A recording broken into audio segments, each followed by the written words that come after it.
Hey, welcome to Guitar Knobs, the guitars, gear, noise, and nonsense podcast, hosted today by these knobs. Tony Dudzik, Pick Guardian. Jared Brandon with Brandon Wound pickups. Hey, everybody, it's me, Todd Novak. Welcome to the Guitar Knobs podcast. So happy to have you along for our show. Woo-hoo. The love of our life, the delight, right. The darling that we come to every week. That's right. Yes, indeed. We've got a really special guest on tonight from somewhere yonder. Who is it? It is Sheldon Ens from the Great White North. All right. Sheldon Ens. And Sheldon, explain to the fine folks who are listening, and dudes and dudettes and everybody else, what exactly you do. Well, when I'm not working my day job, my superhero job is building pedals for True North pedals. Awesome. I'm the only person that builds them, actually. So yes, it's a good thing True North has you actually building them, or else they would go under. Right? Yeah, they would. I would. They have highly. They would have gone south. You are undervalued at that company. Highly underpaid. Yes, and we're going to ignore Tony's terrible, easy joke there. Tony who? Pick the low hanging fruit there. Yes, or the low flying. That's a different thing. Low hanging flying fruit. We've gone there. Hey, everybody, we're going to have a great show tonight. Sheldon makes some awesome pedals, and we can't wait to talk to him a little bit more about him and figure out how he got into this mess. So. Let's get on with stuff. We need to thank a few people. Road. That's right, Rode mics. Thank you so much for providing this awesome audio gear, the Rodecaster Pro console and the Procaster mics with articulated arms. I love those. That have all been finally mounted into Jared's old dining table. Yeah. Hey, which is awesome. Takes. We love this table. That was actually my Uncle John's. Rest in peace, Uncle. Thank you, Uncle John, for providing Thanks, this awesome table that we drilled full of holes. Rest in peace. So make sure you check Rode Mic out if you are interested in doing your own podcasty type stuff, or you need really killer, smaller audio equipment, like for your camera, or if you're shooting videos or demos or recording your band or whatever. They got all that stuff that fits all over cameras, and it's pretty cool. It. Just check it out. There's great stuff. Indeed. So a big shout out to the Nicks, without the K, in Australia. Hello, boys. All Nick right. And Nick. And then I wanted to also bring a little bit of attention. We've had our pal Eric Marrow on a couple times. You know, he's a pretty industrious chap, and he's got a new thing going on. He started his own podcast, and the new. I said, Eric, give me a little write up on this thing so I can tell the folks about you here. The new podcast is called the Pedal Demo Podcast. He does. I wonder if do they demo pedals on this podcast? Well, he does a lot of the demos. You know, most of his posts are about demos and stuff. So he said, hey, maybe I should do a little cast about this. So it's called the Pedal Demo Podcast. He says it's pretty much what the name says. End of story.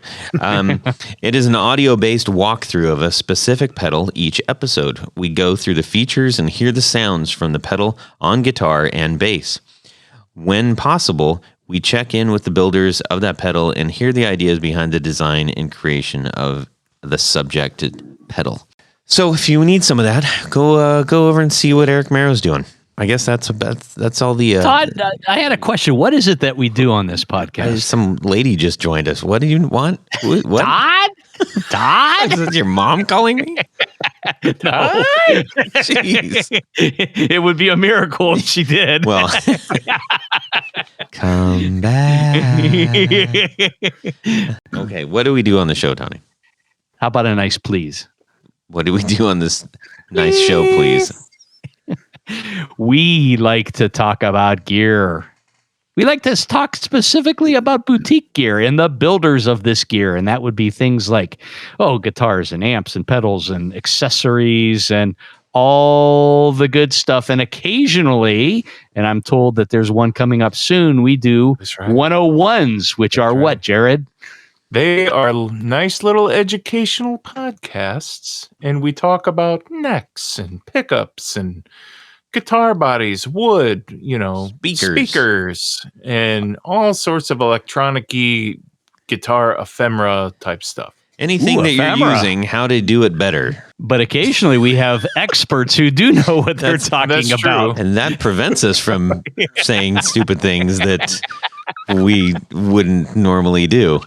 Yeah, in a live situation. It's great. Yes. So in a nutshell, Todd, that's what we do on this podcast. Well, I'm glad that I showed up for this then. This is great. I can't wait to hear it. Speaking of that show that's going to be coming up soon, I think there's still time for you guys to get your questions in. DM me on Instagram. You can send them there. That seems to be what most people are favoring. You can also send an email, todd@theguitarknobs.com, and we'll get that queued up. I've already got a spreadsheet going. It's so exciting. Some people got fantastic questions. Can you put your personal cell number out there too, Todd? I will not at this moment. Anyways, okay, let's talk about what's going on in our music worlds this week, gentlemen, starting with Tony, and then we're going to check in with our friend Sheldon. Yep. Well, this week is kind of fun. I always get excited when these kinds of things happen. So I am in the process of gathering parts and putting together ideas for a new guitar build that I will be doing hopefully in the not too distant future. Everything's really backed up in terms of production for like necks and bodies and things like that. But it's, in a couple of months, everything should be together. And so a couple of years ago, I built a Fender Maverick / custom replica. And just a quick refresher, that is a chopped up late 60s project that Fender put out using leftover Fender Electric 12 bodies and necks and pickups, and then they decided, hey, let's put a Mustang bridge and tremolo system on it to even it all out. And then, hey, how about we cut up a couple of areas off the bottom? So it's kind of just an oddball shaped thing that they, I guess at the time they didn't realize it was not a good use of old parts. They probably would have been better, putting it into some recycling bin or something like that. But regardless, I made a replica of that, and I happened to, as I was showing it to some friends, there was a band up in Youngstown. Actually, they were out of Pittsburgh, but they would play the club that I played in up there in the 80s. And their name of the band was Car Sickness. And they were a little bit older than the rest of us. And we all kind of looked up to them because they were, they played it like in Pittsburgh at the Electric Banana. They were, kind of a more than regional band. They went to New York and played and things like that.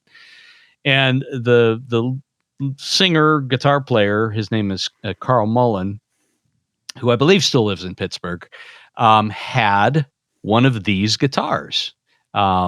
It's, and at the time I had no idea what it was, nor did many other people. But Carl was, a true artist's artist. And he, at one point put broken mirrors on it, painted it yellow with, polka dots, kind of like the whole, artistic kind of thing. It was always interesting to see what the guitar would look like as as years went by.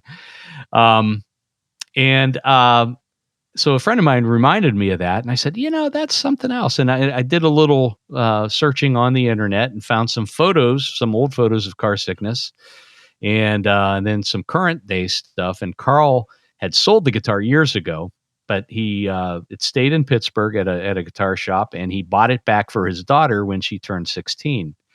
And so there's some cool pictures out there of him playing it as it exists now. So on a whim, I said, well, I've got some extra parts. I'm going to put something together. And I tracked him down on Facebook, and I just, did a messenger over to him. And I said, Carl, we used to see you at Cedars, and blah, blah, blah, blah, trying to build a replica of your guitar. Do you remember what the original color was? And, he, surprisingly wrote back pretty quickly and said, oh, geez, that was a long time ago. I mean, I painted it so many times. I think it might've been dark red, something like that. But, so one of the things I'm toying with, or one of the things he did to this guitar, because it normally would have had electric 12 pickups in it. Originally, when he got it, or he didn't remember who did the modification, but it had 2 wide range humbuckers in it. And then as it exists today, it only has a wide range in the neck and a standard humbucker in the bridge. I know a guy that makes wide range humbuckers who dropped one off the other day. And then I've got a Seymour Duncan JB for the bridge, which is like the pickup that he put in his most recently. So what I'm toying with now is, as I get all the parts together, and once I might get 2 bodies done, one that I'll finish in probably a dark red, and the other I think I'm going to send to Carl and have him do his artist thing on it, because now he's a painter and sculptor and occasional musician. He gets, has some bands and things together, but his stuff is really cool. It's just really, I just love the stuff. And, just to go back to what Car Sickness was, they were kind of like, if you had to pigeonhole them, they were kind of like the psychedelic furs on jazz. And that's weird. Carl, and the thing I think that we all like most about Carl is he sang, you could swear it was Joe Strummer singing, because he was from Dublin, Ireland, and he was a busker there. And when he came to this country, he started a band, and I think he might have came over right to Pittsburgh, but it's pretty cool. But, so we all kind of were into the Clash at the time too. And so it was our little Clash band, if you want to call it that. That's cool. So yes, so there'll be more posts about that as things come together, and all the bits and pieces are together and things finished, and finally when it's all assembled. Well, so, that's fun. Yes, that's my favorite thing to do. Awesome. Sheldon, how about yourself? What's new with me? Well, I've never had really good amps my whole life. My first guitar amp was a PV Bandit. You know that big, we know the Bandit. It's not a Bandit. It's not a bad one. It's not a good one though either. Yeah, no. It's all right. I've had I think 3. My current amp right now is just a Boss Katana, because I won't blow any tubes on that one. But I just got the dove into the IR world, so I picked up the Torpedo, the 2 notes Cab M. So very cool. I've been playing around with that. I've been trying out some acoustic IRs with that. So and that's pretty interesting. Takes my cheap acoustic and makes it sound like, it's supposed to sound like a Gibson Songbird. It doesn't quite, but let me tell you, the software, the Cab M software, I've been recording with that, and it is just, my mind is blown. That's awesome. So other than that my music world, it's pretty small. I live in a small town, and there's not a lot of people to nerd out about with gear. And so, yeah. Oh, right on. Hey, for that Torpedo, do you just go straight in, you run your pedals and into that, and then you go straight out into your computer, or how? Yeah.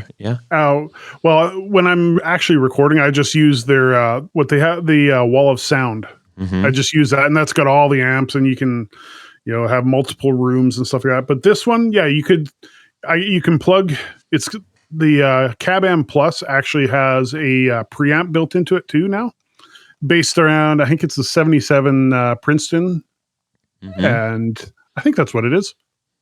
Awesome. Or no, Bassman. So it's just it's a clean pedal platform, to use a term that's overused now. And so, yeah, so you can run directly into the Torpedo, into your interface, whatever you're using. And, you can You can go from your standard kind of twin reverb, nice clean sound, clean up to massive like angle 412s, and and then move around the mics wherever you want in the room.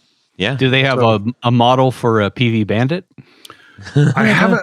I have to look at my software. They might. I would use it. Probably do. I would use it. Someone's made it.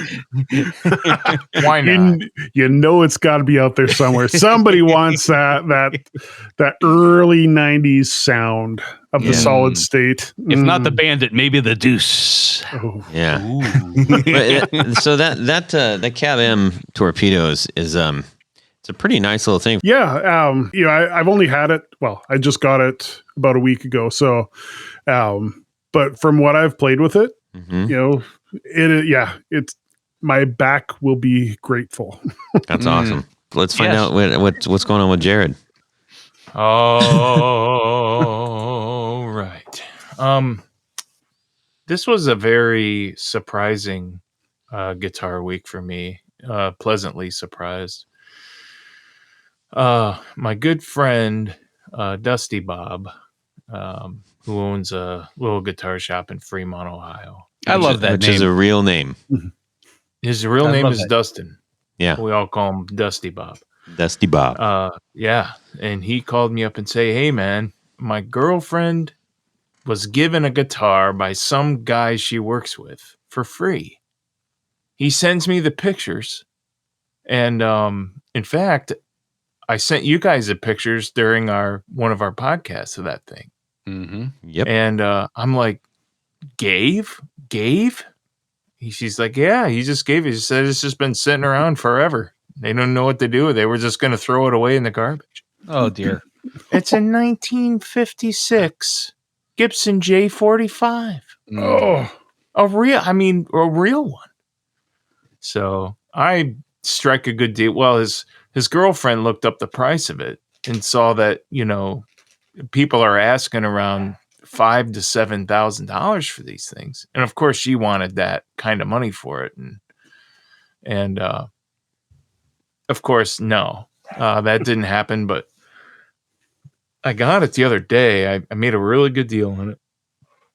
I got it the other day, and it sounds so great. If anybody's ever played those old guitars from the 50s, early 60s, but I found out more of the 50s guitars of the Gibsons are really boomy sounding. They just sound special.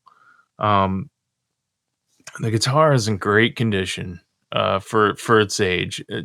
Zach blacklighted it and said that somebody did a really great job on resetting the neck, and it plays like a dream.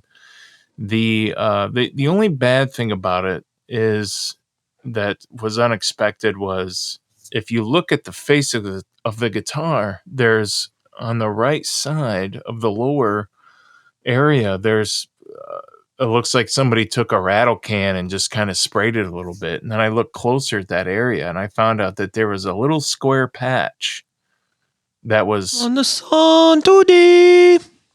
That's right. And Zach took an even closer look and he said, "Yeah, somebody put a patch in there." A lot of people seem to think that maybe there was a jack, an input jack there, some sort, or a pot or something that went to a guitar. I talked to Tony Baloney here about it, and he suggested something like that.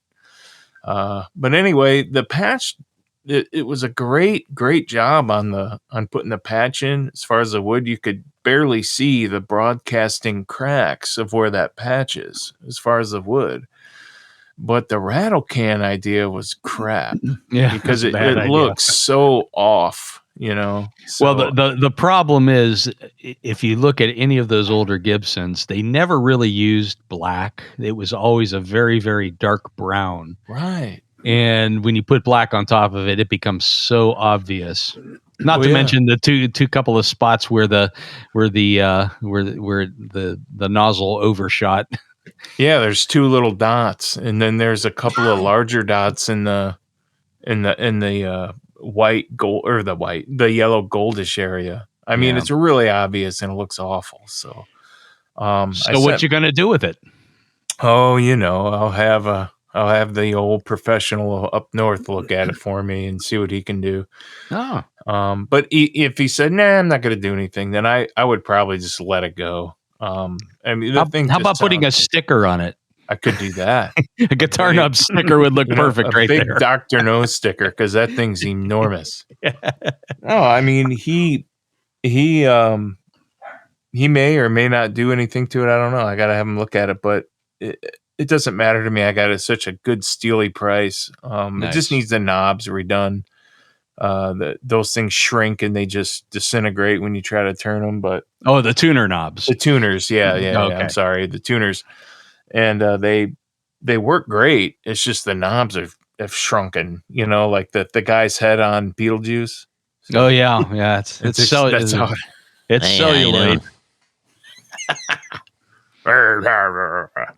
Yeah, man. That's an easy fix, though. Yeah. So I'm extremely happy with the guitar. It sounds so good. I can't wait to show you guys that guitar. I can't wait to play it. It's cool. I cannot wait. And good old Tony Baloney is going to put the right pickguard on it. You know it. I know a guy. Me too. Fantastic. And that's about it. Thank you very much, everybody, for listening. Right. Everybody's got stories tonight. Yeah. Mine is a little bit shorter. Oh, hey, how about you, Todd? Mm-hmm.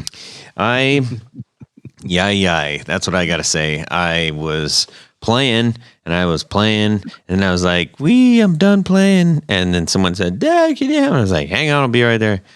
And then the next day, I came down, and I think I've shown this on Instagram, but I've got one of those little car mirror round mirrors that you put on to like show it's like a convex mirror that says like, hey, here's something that you can't see.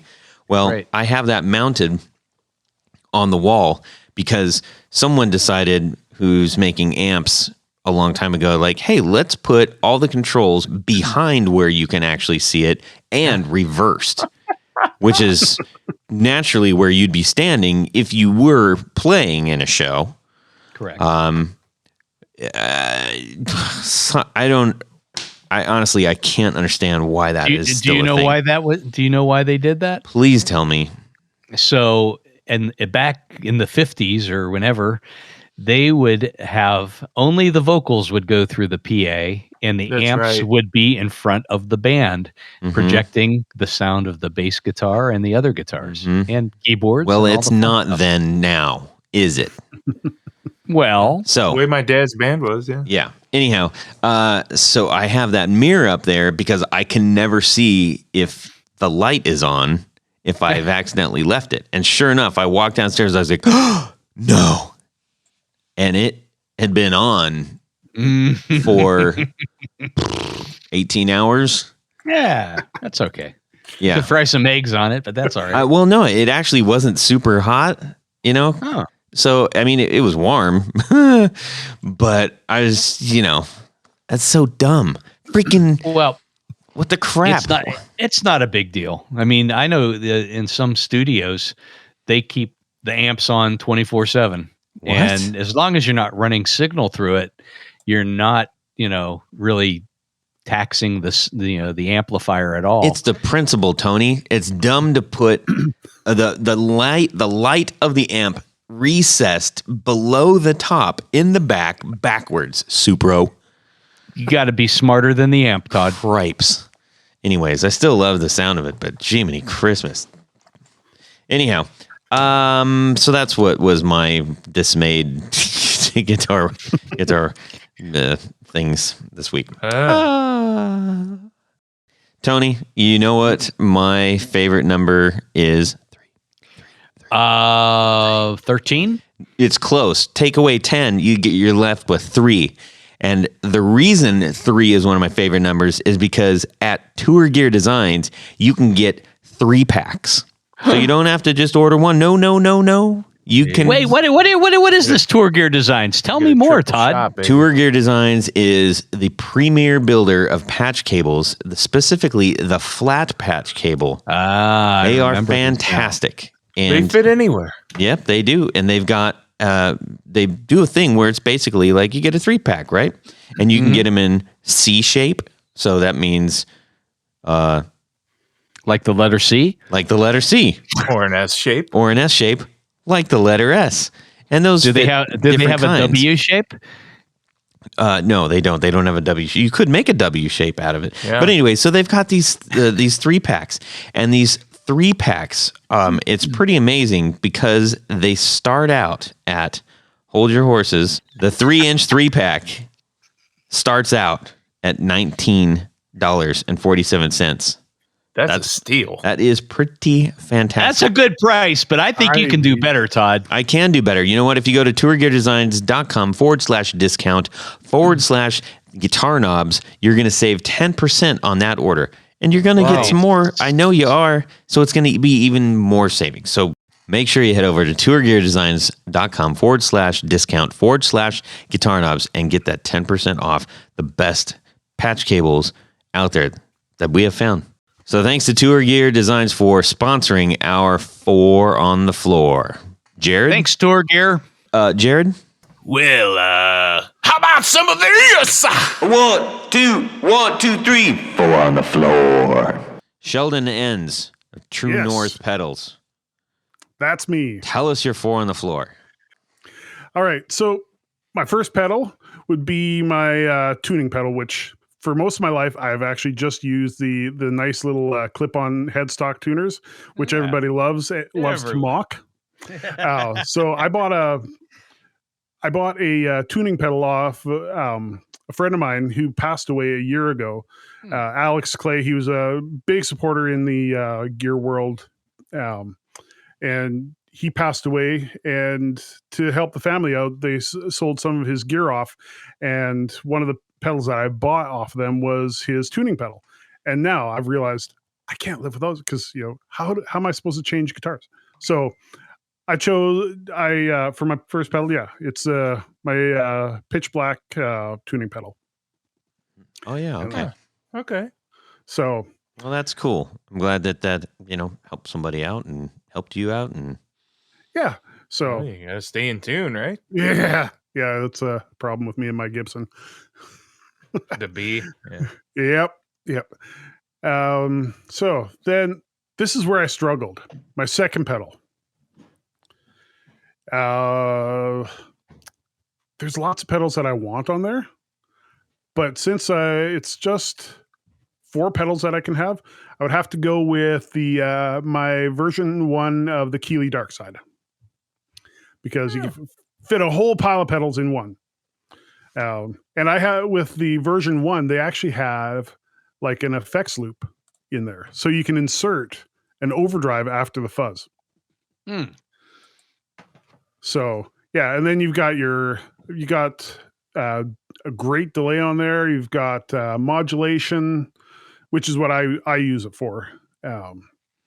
So yeah, the Keeley Dark Side. I'm also a big Pink Floyd fan. So nice. That's a great pedal.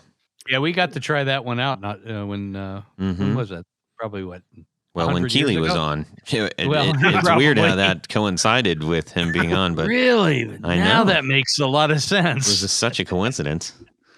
So yeah, that's my second pedal. Nice. And then, because I can't choose my own, which is killing me, rules. Yeah, rules and rules. I would actually go with one that's actually been on my board for a long time as well. Is my good old Timmy by Paul Cochran. Yeah. Yeah, and I would actually, this is where the version 1 of the Dark Side comes in, because I would insert that. I would have my Timmy just like on the verge of breakup. Mm-hmm. And I insert that into the effects loop so that it is coming after the fuzz, but before the modulation effects. Because I've never been a big fuzz person until I learned how to use them properly. Going into that clipping amp, but I usually play very clean.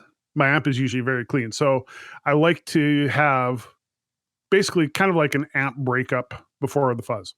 So yeah, insert the Timmy. That's great. Yeah. A lot of conversation. I mean, a lot of conversation. Probably half the conversation in the guitar world is, do you put your fuzz before or after a drive? And does tone wood matter? That's basically almost all of it. But yeah, I'm playing around with where your fuzz goes and what's driving it. And then like, if you do have something driving it, do you back off your fuzz and how does that affect it? That's all part of the fun. Mm-hmm. Yeah. Yeah. So awesome. And then I guess that leads to number 4. And that would be going back to my good friend Keeley, the echoes. Oh yeah. Echoes delay. Yeah. That's a good one. So yeah, that was I used to use a TC Electronics Nova repeater. But then, I love like the old like tape echoes and stuff like that. And when Keeley put this out, I was like, it has memory on it, so you can have like I think 3 or 4 patches saved. So that having a good delay is key for me. So that would be my last one. Well, awesome. That's a solid board. It really is. The Pink Floyd pedal is just that has as many things as you'd want. It has everything else on your board, actually. Yeah, basically. And honestly, that is the one pedal. If I were to just they say you can have one pedal to go. That's what I would grab, because I can have kind of an overdrive. You roll the knob back on your guitar. You've got a bit nice, decent overdrive. Turn it up. You got your fuzz. And overdrive, fuzz, delay, and reverb, like all in one thing, and and modulation for Pete's sakes. Kind of like a Pink Floyd sound. Yeah, exactly. Yeah. Totally. I think it has reverb. It has reverb in it, right? No, just kidding. No. Minus the reverb. Everything I said is correct. Anyhow, well, that's very cool. Thank you for sharing that. We love hearing the 4 on the floors from all of our guests and even people out there who are listening to the show. Especially pedal makers. Yes, especially. It's always interesting to see what pedal makers choose. That's right. Yes, and how much it pains them not to use their own pedals in this. You have no idea how hard it was, because I have used my pedals for longer than anybody else has. So, I mean, I design for myself. Really, that's what I do. So awesome. Well, let's get on to hearing more about that. How about we do that right now? All right. Okay, so ladies and gentlemen, we've got Sheldon Ens of True North pedals. And for those who maybe are not familiar or just want to go look at some eye candy, where can people go to do that right now, Sheldon? Well, you can go to my website, truenorthpedals.ca. And on Instagram, it's True North Pedals. Facebook, same thing.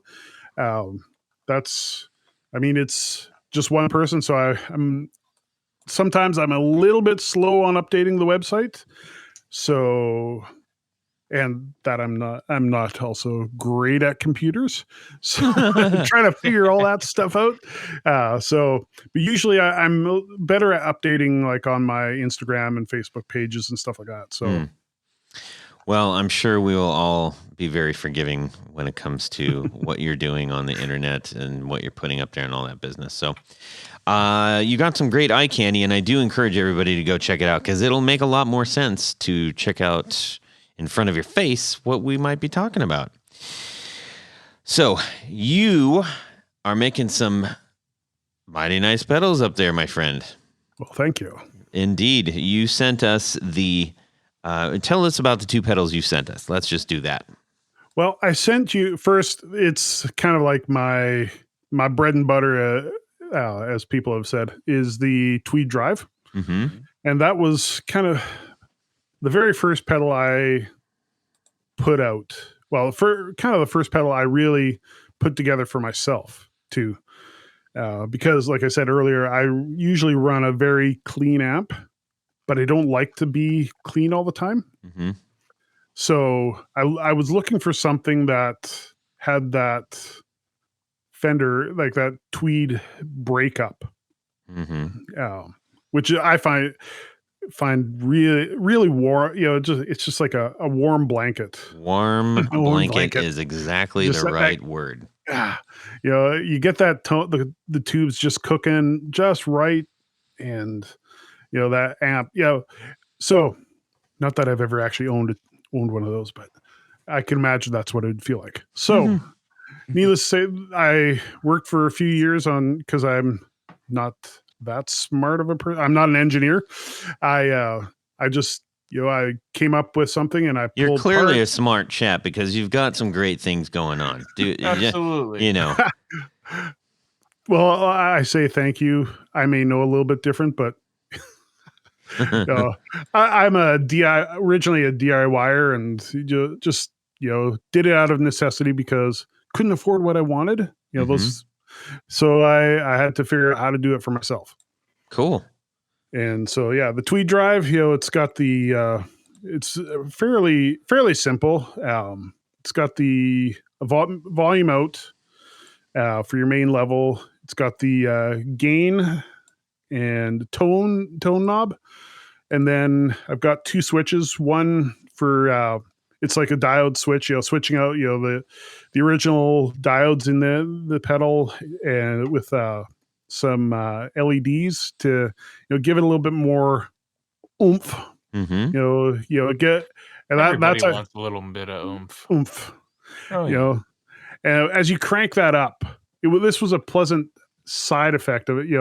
As you turned up the gain knob, that's where you get on the LED setting is where you get the I call it my Neil Young sound. It's just when you crank those old Fender tweed amps, it just got kind of fuzzed out a little bit, but in a good way. And that first time I cranked it, I was like, oh, this is just like Neil Young in a box. This is that's my sound. So needless to say, all the other sounds in between there are, in my opinion, are pretty nice too. So, and then just you know what Neil Young in a box sounds like?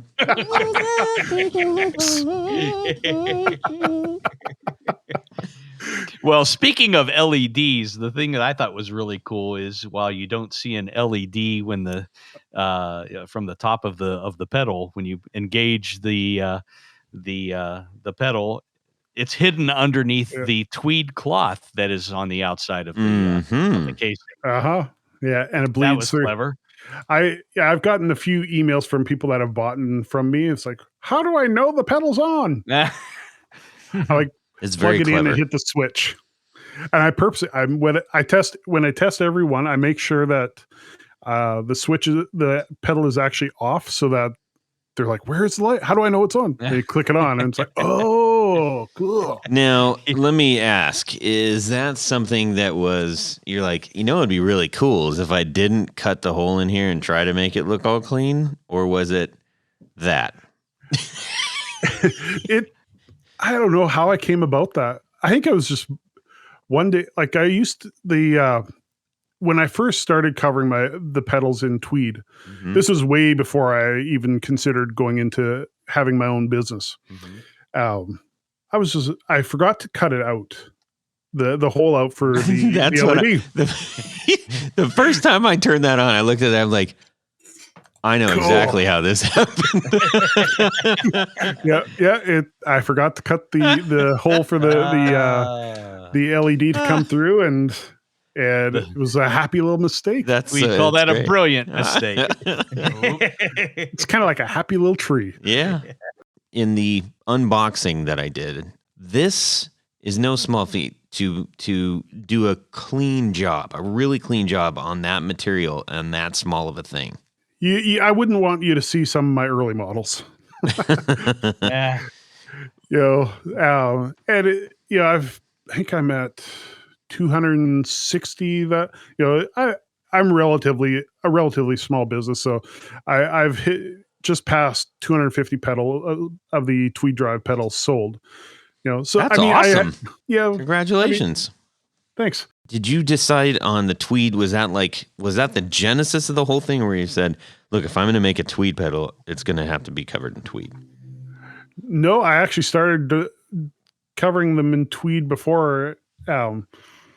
It's actually a bit of a pain because printing does not like to stick to the tweed.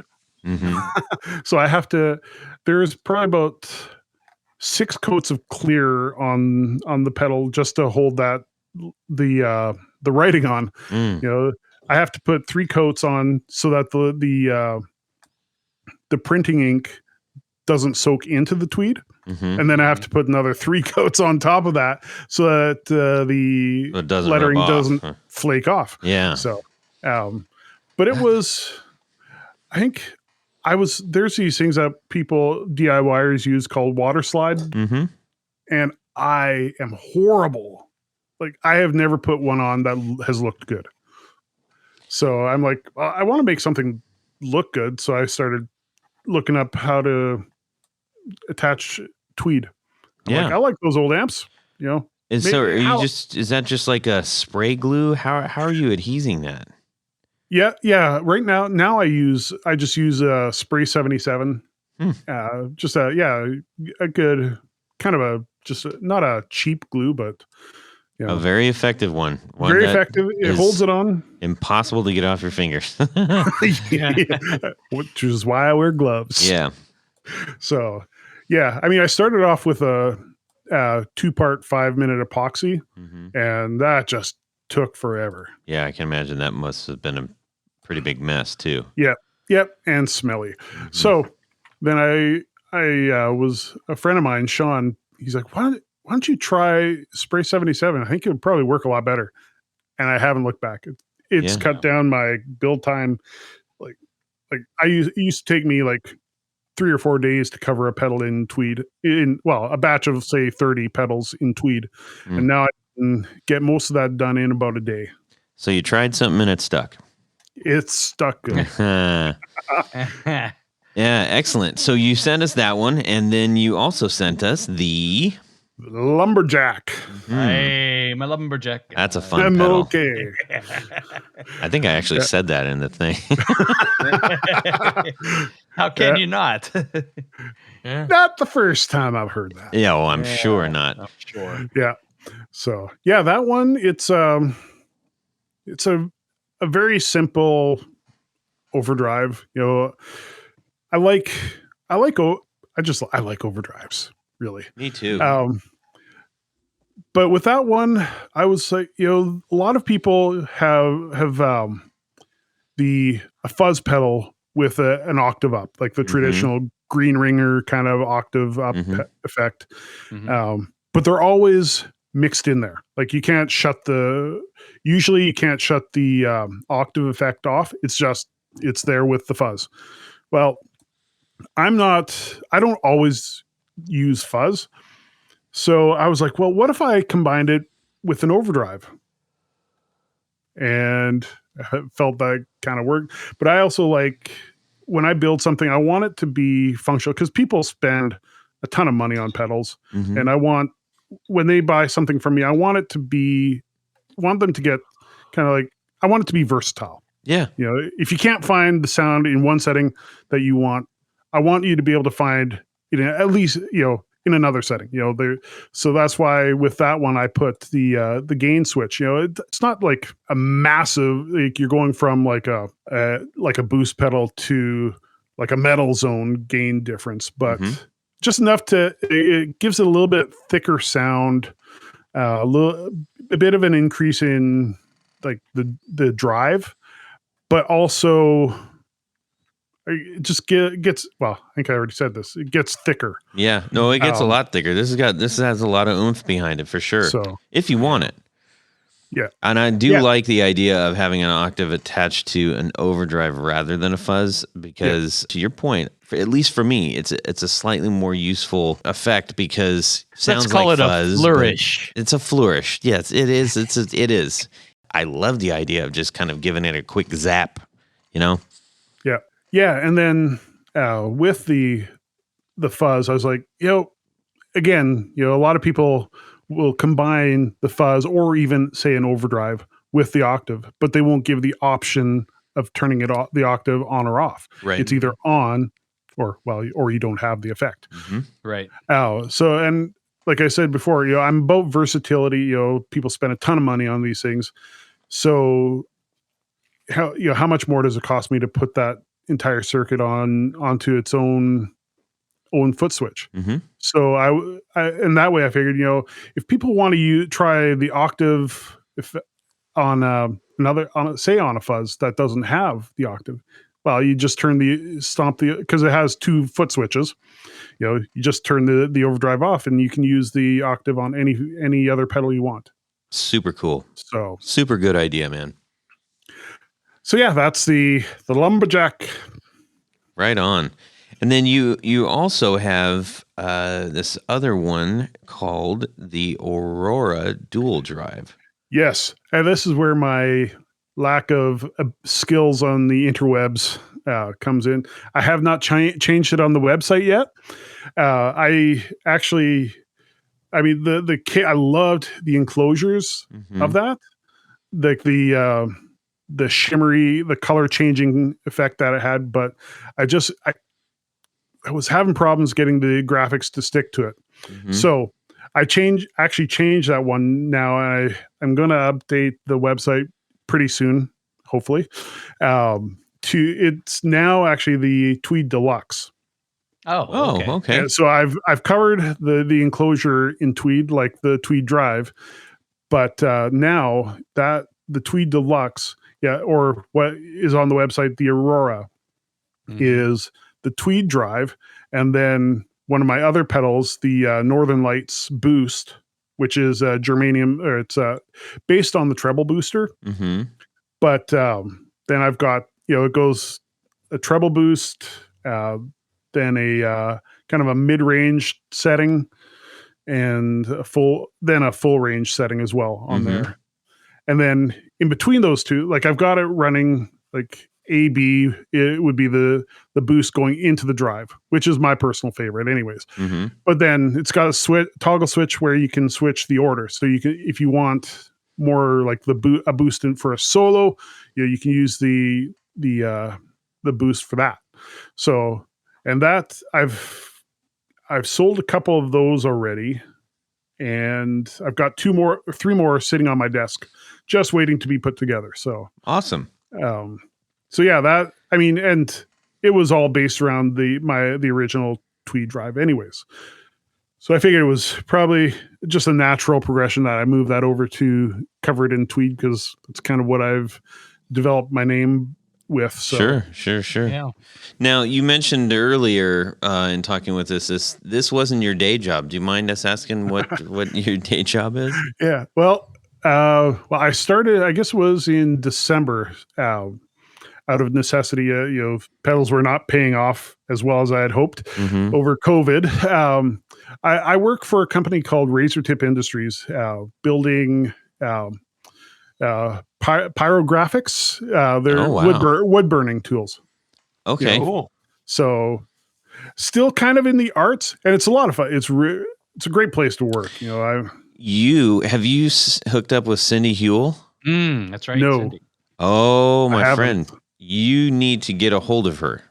Yeah. Yeah, she is over in New York and Brooklyn. We did an episode with her. Carmine Street Guitars.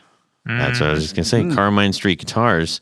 So we did actually 2 episodes we did Carmine Street Guitars and we did Cindy Hewell. So and her specialty is she does these designs, wood burning these bodies and everything else, and that is her thing. Really? Oh yeah. If she does it for a living, there's a very good chance she might actually have one of our machines, because razor tip burners are one of the top burners in the world. Well, if she's not, there's an opportunity, my friend. She's gonna. But yeah, definitely hook up with her. I think, cool. Because now you guys have both been on the show. So you got 2 things in common, 3 things in common. You love guitars. You are both you both do deal with the wood burning stuff, and you both been on the show. Yeah. Perfect. Cool. You said that you started building these out of necessity, but one doesn't just say, necessity because you're like, I really can't afford pedals, but I want pedals and I want to make some pedals, right? Right. But you had to have had some kind of inkling of how to do this, or did you just say, I don't know how to do this and I got to figure it out? I knew nothing. I could barely even solder. I love it. And I had a pedal that I kind of liked. It was the Dan Electro Daddio. And it was, those old they look kind of like a 50s style. Little plasticky things. No, these were the metal. The original ones had the original metal.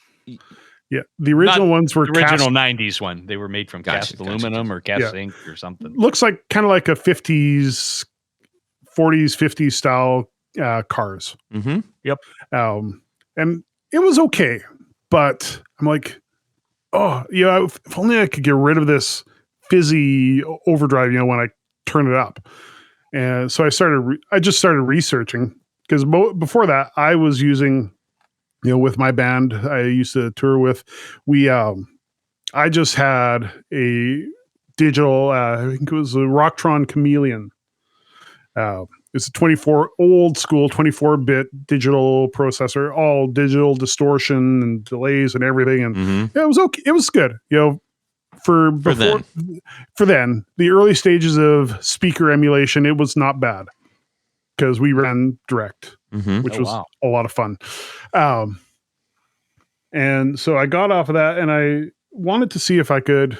I found a place where I could get some parts to modify this pedal of mine. I found stuff on the internet. How to fix this pedal, the fizziness and EQ on it, and so. And I went to my father-in-law, who is now he's retired. He used to work with the Coast Guard, building radio towers and antennas and stuff like that. And I'm like, can you teach me how to solder? Oh, wow. I want to do this, but I don't know how. So, so he taught me how to solder and followed the instructions on this kit that I bought. And I did it. I think I finished it was a Christmas present for me. And I finished it at about 2 a.m. And it worked. Oh, that's so exciting. That's always good when it works. And then you're hooked. Then the next one, I was like, oh, well, if I can do this, I'm an expert. No, not really. So I decided, I'm like, well, I need a treble booster. Or I figured out, treble booster, it works for a lot of the old guys, the classic rock. How hard can it be to just put one together on a homemade circuit board? Wow. That box is now my testing box for all my circuit boards that I'm trying to build. That's how good it turned out. But so just my experience, a lot of it, my building just came out of bouncing ideas, running into problems. I go to my father-in-law, he would look at the schematic. Okay, we'll try this. Okay. So then, come back and try and fix what he suggested. And, lo and behold, it actually works. Learned a lot of stuff just talking with people. Like, one of the guys that had really kind of took me under his wing, giving me advice was Robert Keeley. He's a huge, the guy, such a nice guy. It's crazy. I can't say enough about that guy. He's helped me out a number of times. Just advice on how to, what to do next with your business, and just a nice guy. And he told me, he's like, Sheldon, I sent him kind of a prototype before I actually had the circuit built the circuit boards built for the Tweed drives. And I sent him one, and he said, the only thing that I can pick apart from this pedal is that I don't know what the knobs do. I'm like, well, it's kind of hard to, silk screen and stuff onto this Tweed, He's like, well, if you can find somebody that does UV printing, he's like, UV printing should stick to it, So that was kind of like the final, it's like, but he said, oh yeah. He also said that, Sheldon, the world needs this pedal. He's like, it is such a good pedal. Which, oh man, coming from a guy like that, it's like, he's like, if he's the only thing that he can pick apart on it is the labeling on it. If feels good. Feels good to have something that I've kind of worked on for a couple of years, tweaking and stuff. Because I don't have education in electronics. I just I pull parts, and if I don't like the results, I put them back. Finally, after without the education, it took a couple of years for me to get there. But then it just I felt like I had a really good product, and that's great, man. Yeah. That's a good story. I love that happened between you and Keeley. That's fantastic. He's been a really great guy to get to know. Sadly, I haven't gotten to meet him yet. Can't cross the borders yet to get down to Oklahoma, but someday I'll get down there. Maybe I'll steal some ideas. You get to a NAMM show, and yes, he'll for sure be there. And he's just as nice in person. He really is. Yes. He's a warm person. He's a good guy. Yeah. We have a picture of Jared and him together, which is one of my favorite pictures in our Guitar Knobs history, because it looks like he could put Robert Keeley in his shirt pocket. Yeah. It's like a little action figure. And it's not that Robert's that small of a guy. So, I was just a big dude, man. It's just great, and it's two people that I really like and admire in the same picture at a fantastic place, and I just love that picture. So cool. Well, man, I really appreciate you sharing all this stuff about your awesome pedals and your backstory and everything. It's fun to get to know another builder out there. And to chalk them up, say, okay, we got another friend out there. We like this. And also to share everybody else who isn't aware, who may not be aware, that here's some great pedals you can go check out. Yep. Exactly. Absolutely. Well, we are going to segue over to Jared's little shack in the back of his property lot. That's right.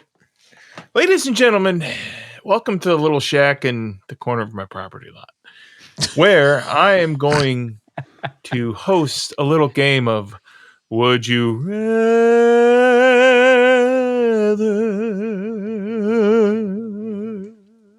That's a little pitchy, dog. I was tempted to join you on the harmony there. Yeah. So this week's Would You Rather is brought to you by me. I was scrolling on the old social media today and saw a picture of good old Pete with the Who in the air. Pete Townsend, just to be clear, everybody, if you're not sure who he's talking about. There was it looked like a Telecaster body with a Stratocaster neck. And I thought that was really interesting, and that sparked a Would You Rather. So here's my Would You Rather. You go back in time about, 40 years? Yeah, 40. Maybe a little longer. No, 50 years. Around 50 years, give or take. Because listen to the choices here, ladies and gentlemen. You're at a Who concert. You're backstage. And good old Pete Townsend says, he's going to smash a guitar at the end of the show. Imagine that. And he's going to sign instead of throwing it out on to the people, he's going to keep the pieces on the stage and he's going to sign the pieces and give it to you. Mm-hmm.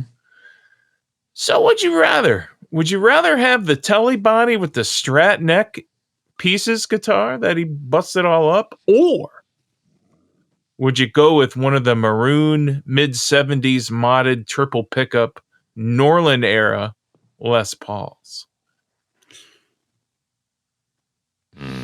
That will also be in pieces. And by the way, I saw one of those in person while it was being restored back to one piece. It was friggin' awesome. That is a great question. So that 3 pickup, was that the one that had the He had several of them like that. So what he would do had was, like a humbucker in the middle and then 2 minis on the outside. Yes, it was 2 minis, and it was either a P90 or a humbucker. I think you're right. It was a humbucker. I think it was a humbucker. Humbucker in the middle and the minis outside. That's right. And not only that, they didn't just put like a special pot in there. They would carve out another third of the cavity and put in 6 2 knobs more on that. pots. That's right. Yeah, 6 it had 6 knobs. Okay. So it was like, it made the guitar lighter, right? And probably easier to break. So there you go. That's what that guitar is. Or you could take the Fender. The Fender probably won't be in as many pieces because, I mean, it's a maple neck, for God's sakes. You know, he probably, put some dents in the You're way stage with that overthinking this. Well, all right, let's see here. Tony Baloney, what are you doing? Well, I'm thinking that probably the Telly, even if it has a Strat neck, will probably survive the crash. I saw that photo too. That thing that was like 30 feet in the air. It was way up there. I mean, you could pick it back up and play it. I mean, hopefully Pete didn't try to catch it because he would have got clobbered. But I'm thinking that even if that took a hit from 30 feet, it probably could be pieced back together. You throw a Gibson, 5 feet off of a stand, and the headstock breaks. So 5 inches. Yeah, 5 inches. So yeah, I'm going with the Telly. Just so you can have better luck of putting it together. Yeah, piece it back together, maybe a little bit more so than the Les Paul. I want to throw a curveball in this too. Okay. What if the parts that he signed of the guitar were the inside of the broken wood? So if you put it together, you wouldn't have a signature anymore. Oh, yeah, that's a little different then, because if you glue it back together and you're gluing over the signature, it would say P. Townsend. Yep. Who's P? Nah, I'm still sticking with my original thing. I'm going with the Fender. Well, all right. Jared? Man, I don't know. I made myself think about my own would you rather. I mean, I don't know. I mean, at the end of the day, I seem to gravitate more towards Gibson Les Pauls, but I think the really cool factor because that picture said it was taken in 1967. Therefore, we know that was not a Les Paul custom. Oh, I'm sorry, a Telecaster custom. I'm sorry, Telecaster custom, and a Telecaster custom has a Stratocaster headstock, a wide range in the neck, and then a regular bridge. Yeah, but for not in 67. Yeah, not in 67 exactly. Yeah. So that's why I think it's an actual Stratocaster. It says that my speculation is that is an actual Stratocaster neck on a Telecaster body. So probably from a Strat that had got busted up from another thing. You just popped the neck on it. And just because of the weirdness factor of doing that back then, I have to choose that one. That's why I choose that one. Because it's weird. All right. I do need to make a correction. It didn't have 6 knobs. It had 4 knobs and 2 extra toggles. 2 extra toggles? Yep. Yeah, sounds right. Yep. And those were number 1 and number 5 guitars. Number 3 was a gold top. Okay, let's see here. Mr. Sheldon, what are you choosing? See, I'm torn because I love a good Telly. And having that Strat neck on there would just be strange enough for me that it'd be different than the Telecaster I already have. But I love a Les Paul too. So, but I think I would have to go with the Telecaster. Partly, it depends. Am I fixing it up or am I hiring somebody to fix it? If I'm fixing it, definitely the Telecaster. Because no one's. I think you have the opportunity to. Yeah, you can either fix it or display it or do whatever you want. Right. Yeah. Yeah. I don't know if I would want to fix it. I probably would, because it's if it's not being played, it's not. Why would you not play it? So interesting. Yeah, I think I'll go with the Telecaster. Okay. All right. Todd, what about you, brother? I'm definitely taking Les Paul because number one, I would display it because it's a broken one, and that's a piece of history right there. And they're still heavy, even with that extra wood carved out. Yeah. And also the weirdness with the extra stuff. I think he was just having maybe some envy from some Entwistle envy from all that guy's crazy bass. Yeah, definitely the Paul on that for sure. Awesome. And because that's when he started numbering them too, which is like, then you got the number 70s, factor. Yeah. So that's a good one, Jared. Check you out coming up with a good would you rather. Tony, we got to thank a few people, and then we're going to say goodbye to our friend, Mr. Sheldon. Oh, yes, we do. We have to thank a special group of people. These are our executive producers. That's right. Now, Jared might be wondering, what is an executive producer? What is it? I don't know. And how do you become one? How do you become one? I'm going to tell you right now. Head over to patreon.com/the Guitar Knobs and check out a couple of levels in which you can participate, become a sponsor of this very podcast. Each level comes with some really great thank you gifts and things like t-shirts and barefoot buttons and keychains and picks and stickers and all kinds of great stuff. But as an executive producer, you get all that great stuff and one thing more. And what is that, Jared? You get to have your name read on the thing. Your name read on the thing. That's so right. That's what I'm going to do right now. So let's thank. You know what? We've got a new executive producer this week. Hey, who is it? Well, he's actually a returning executive producer. He took a leave of absence and decided that he couldn't live without sponsoring the podcast, becoming a patron of it. So welcome back, Mr. Mike D. Hey, good to have you back. Good to have you back, bud.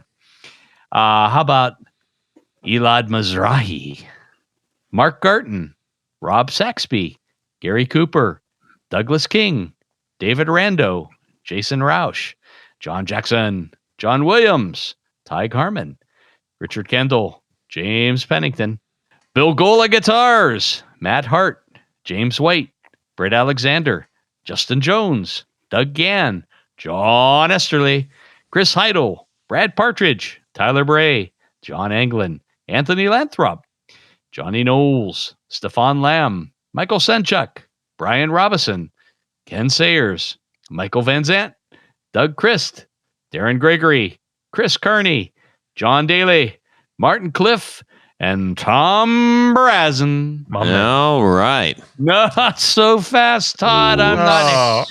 Give me back that microphone, because we have an extra special group, our Grand Poobahs. These are the executive producers. They live up in the penthouse suite, and they also have a fez that they wear during each and every podcast while listening to it. So special thanks to these Grand Poobahs. Mr. Jonathan Jerusik, Corey Nigro, David Kaminga, Science of Sound, Cody Foster, Sean S. Yes. Tommy Manasco, Adam Johnson, Steve Keys, Tim Novak, and Tyler Rhines. Thank you. All right. You better believe it. We really appreciate it. We got some fantastic stuff coming up for our patrons, and especially our poobahs and everybody else. So we're really excited about that. Sheldon Ens, True North Pedals. Where can people find you? You can find me on the usual Facebook and Instagram at True North Pedals, or at truenorthpedals.ca. Tony, how about yourself? Yes. Well, let's just say you need a special pick guard. You're changing out pickups. You're doing some crazy build that does not exist. Like me. Yes. Head over to pickguardian.com. Check out some of the things I have available for sale online. Probably best to just send me an email. Let me know what you're doing, what you need. and I will make a pick guard that is to your specifications. And if you want to check out some of the projects that we talk about from time to time on here, go over to Instagram at pickguardian and the number 1. Awesome. Jared? Pickups. And if you need a pickup, go to brandonwildpickups.com and check out what I have to offer. Rewinds and pickups and stuff like that. And send us your pickup questions for our 101. Please do. I cannot wait. I will also be asking everybody on the social medias to send me questions. Let's see if we can stump Jared. I think we got a couple that might. Yay. I like being stumped because then I learn as well. Yeah, that's a good approach. All right, everybody, you can shoot me an email, todd@theguitarknobs.com, or send me a DM on Instagram @guitarknobs. And if it's addressed to the group, I will share it with everybody. I usually share everything anyways. We would love to hear your would you rathers. We need some of those, some fresh ones. Appreciate it if you send it. Sheldon Ens, thank you so much for joining us. We enjoyed talking with you, and your pedals are awesome. And we hope everybody goes and checks some of those out for you. It has been a pleasure. Awesome. We hope to meet you in person in some point in time. Until then, everybody have a great guitar week and subscribe. Yeah. Thing, but it may there happen. It is. That wasn't me, actually. That one was. Sorry. Okay. Ooh, nice. So stinky. I got to do this over. Hang on. Oh, that smelled awful.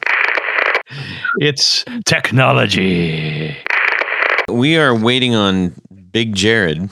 Okay. AKA my little buddy.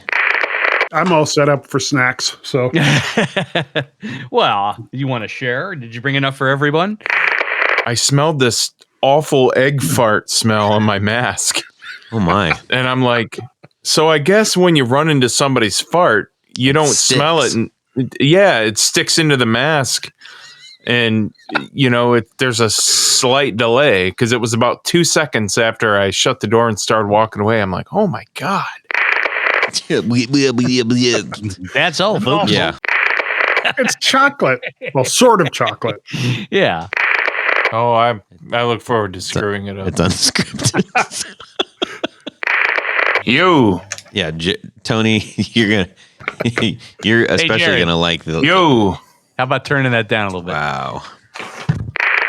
I'm of the fluffy persuasion, and welcome to the club. Doesn't she know that dog's Vietnamese? She can't understand him. I would lick a fork for hours if I knew it had good food on it. Pineapple habanero almonds.